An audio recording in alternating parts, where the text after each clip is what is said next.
After a 10-year break from the hobby, Topps returned to the basketball card market with this 1992-93 set.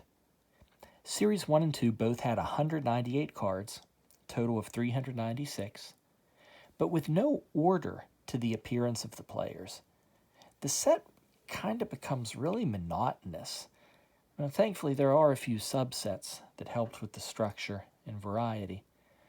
Honestly, the design doesn't stray far from Topps' last basketball set in 1981-82. Both of those sets, you have this action photo surrounded by a white border.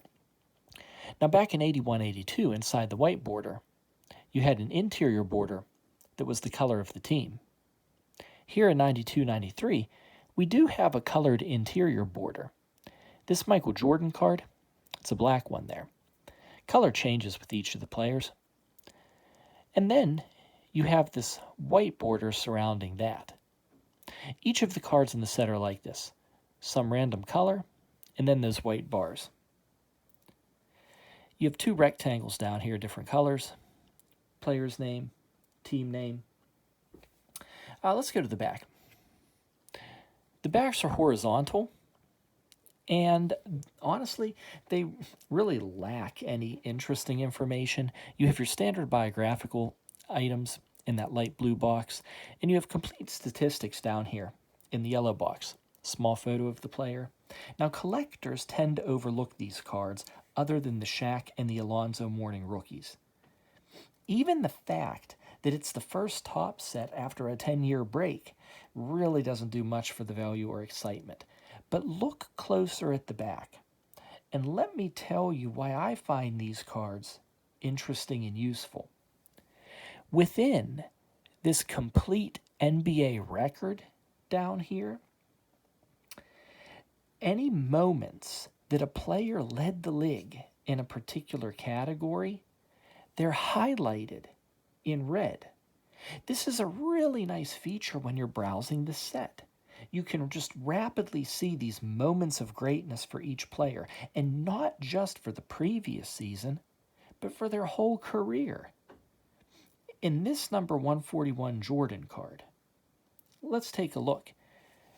I mean, starting over here with games played, you can see that in 4 different seasons, he tied various players for playing all 82 games. Now, this isn't really an interesting statistic, but it does show that Topps is being comprehensive.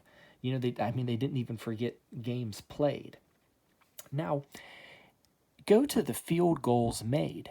Look at that. He led the league 6 years in a row with field goals made. But here's the advantage of having everything highlighted if he was a league leader. Go over to the field goals attempted. Now, of the 6 seasons where he made the most, 5 of those seasons he also attempted the most. So he was putting up a lot of shots to make those shots. But look at the 88-89 season. Look right there. He was not the leader in field goals attempted, but he was still the leader in field goals made. So that really says a lot about his accuracy. You know, there was at least one other person who attempted more, but didn't have as many points as Jordan. Over here, you can see some league leaders in free throws made and attempted. They're fouling him a lot. Steals, league leader for a couple of seasons there. But points and scoring average, there you go. There's the true dominance of Michael Jordan, leading the league in points every single season except that one there where he had an injury.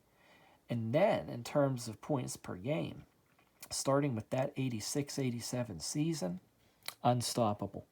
League leader. Also on the back, you have some playoff statistics, which they're a unique feature too. 91-92 season for the playoffs, and the entire career. Those are nice. So, overall, this 92-93 Topps set, it's really not that valuable. This Michael Jordan card, if you're patient enough, I bet you could pick it up for less than $2. But Because all of these cards are so inexpensive, I think it's really worth having a set just for these league leader highlights. You can flip through those cards and just really start to identify these moments in all of the players' careers. Really a nice feature. I don't remember seeing it on any other set presented in this exact way. I think it's a really neat idea. Thanks for watching. Bye-bye.